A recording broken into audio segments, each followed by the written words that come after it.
And 8 years ago, on this stage, I was warning about the problems of social media. And I saw how a lack of clarity around the downsides of that technology and kind of an inability to really confront those consequences led to a totally preventable societal catastrophe. And I'm here today because I don't want us to make that mistake with AI, and I want us to choose differently. So at TED, we're often here to dream about the possibles of new technology. And the possible with social media was obviously we're going to give everyone a voice, democratize speech, help people connect with their friends. But we don't talk about the probable, what's actually likely to happen due to the incentives, and how the business models of maximizing engagement I saw 10 years ago would obviously lead to rewarding doom scrolling, more addiction, more distraction, and that resulted in the most anxious and depressed generation of our lifetime. Now, it was interesting watching kind of how this happened, because at first I saw people kind of doubt these consequences. We didn't really want to face it. Then we said, well, maybe this is just a new moral panic. Maybe this is just a reflexive fear of new technology. Then the data started rolling in. And then we said, well, this is just inevitable. This is just what happens when you connect people on the internet. But we had a chance to make a different choice about the business models of engagement. And had we made that choice 10 years ago, I want you to reimagine how different the world might have been if we had changed that incentive. So I'm here today because we're here to talk about AI. And AI dwarfs the power of all other technologies combined. Now, why is that? Because if you make an advance in, say, biotech, that doesn't advance energy and rocketry. But if you make an advance in rocketry, that doesn't advance biotech. But when you make an advance in intelligence, artificial intelligence that is generalized, intelligence is the basis for all scientific and technological progress. And so you get an explosion of scientific and technical capability. And that's why more money has gone into AI than any other technology. A different way to think about it is Dario Amodei says that AI is like a country full of geniuses in a data center. So imagine there's a map and a new country shows up on the world stage, and it has 1 million Nobel Prize level geniuses in it. Except they don't eat, they don't sleep, they don't complain. They work at superhuman speed, and they'll work for less than minimum wage. That is a crazy amount of power. To give an intuition, there was about, on the order of 50 Nobel Prize level scientists on the Manhattan Project working for 5-ish years. And if that could lead to this, what could 1 million Nobel Prize level scientists create working 24/7 at superhuman speed? Now, applied for good, that could bring about a world of truly unimaginable abundance. Because suddenly you get an explosion of benefits, and we're already seeing many of these benefits land in our society, from new antibiotics, new drugs, new materials. And this is the possible of AI, bringing about a world of abundance. But what's the probable? Well, one way to think about the probable is how will AI's power get distributed in society? Imagine a 2x2 axis. And on the bottom, we have decentralization of power, increasing the power of individuals in society. And the other is centralized power, increasing the power of states and CEOs. You can think of this as the let it rip axis, and this is the lock it down axis. So let it rip means we can open source AI's benefits for everyone. Every business gets the benefits of AI, every scientific lab. Every 16-year-old can go on GitHub. Every developing world country can get their own AI model with their own, trained on their own language and culture.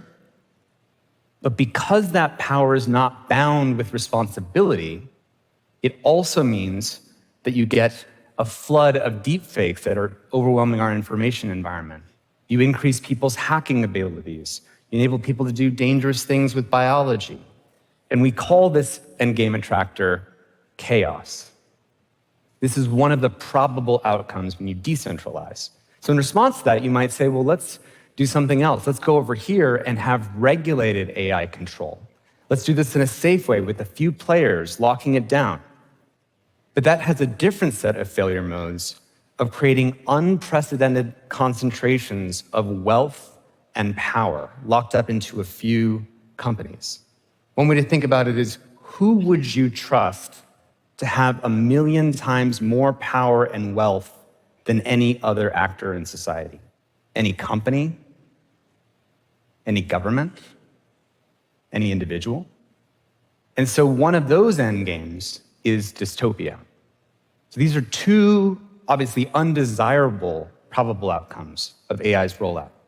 And those who want to focus on the benefits of open source don't want to think about the things that come from chaos.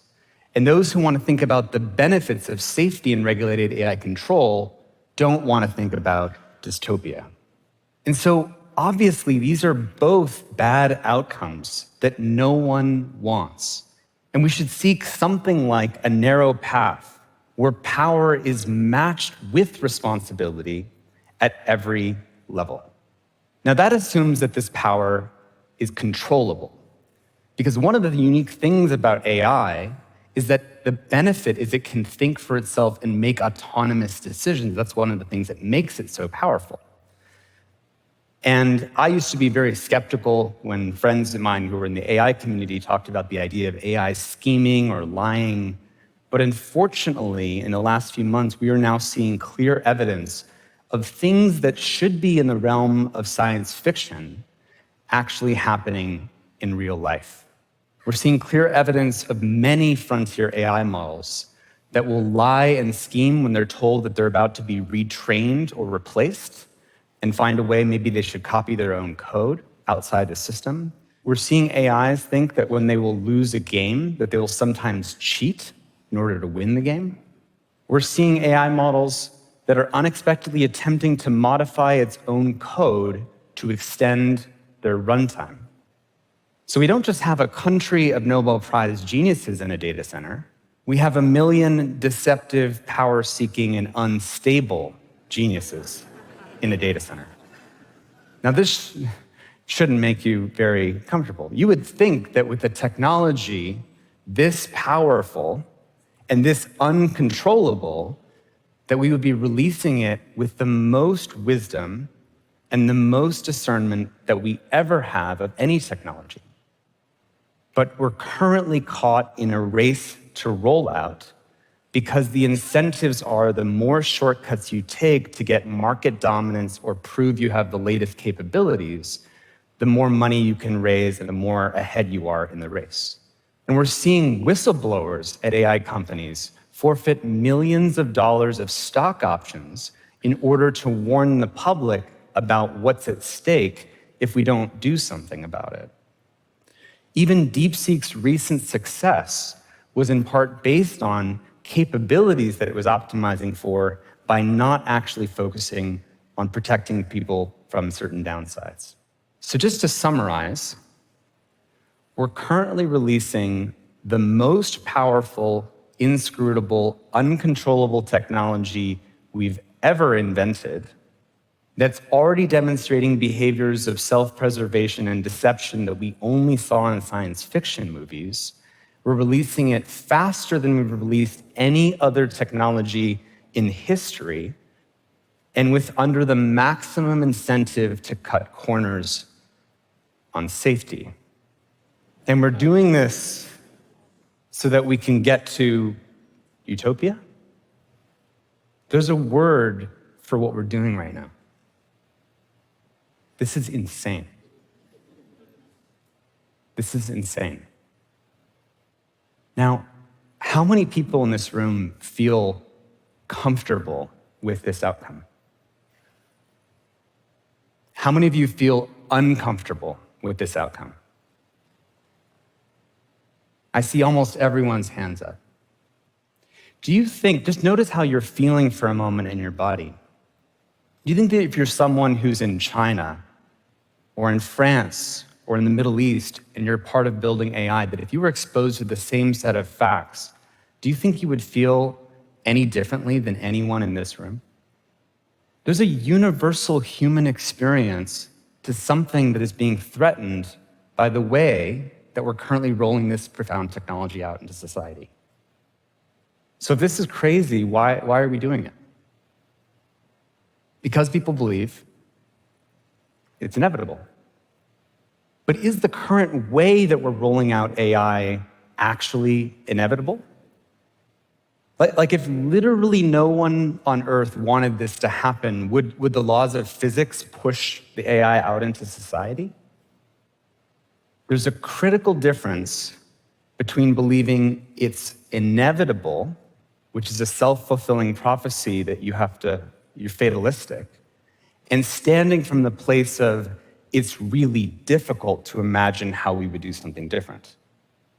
But it's really difficult opens up a whole new space of choice, then it's inevitable, the path that we're taking, not AI. And so the ability for us to choose something else starts by stepping outside the self-fulfilling prophecy of inevitability. So what would it take to choose another path?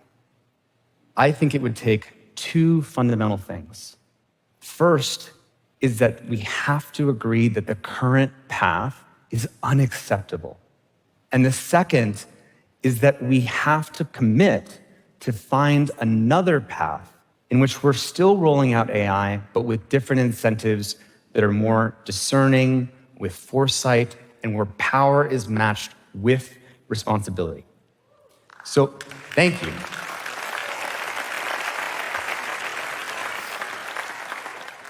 So imagine this shared understanding if the whole world had it. How different might that be? Well, first of all, let's imagine it goes away, and let's replace it with confusion about AI. Is it good? Is it bad? I don't know. It seems complicated. And in that world, the people building AI know that the world is confused, and they believe, well, it's inevitable. If I don't build it, someone else will. And they know that everyone else building AI also believes that. And so what's the rational thing for them to do given those facts? Just to race as fast as possible. And meanwhile, to ignore the consequences of what might come from that, to look away from the downsides. But if you replace that confusion with global clarity that the current path is insane and that there is another path, and you take the denial of what we don't want to look at, and through witnessing that so clearly, we pop through the prophecy of self-fulfilling inevitability, and we realize that if everyone believes the default path is insane, the rational choice is to coordinate to find another path.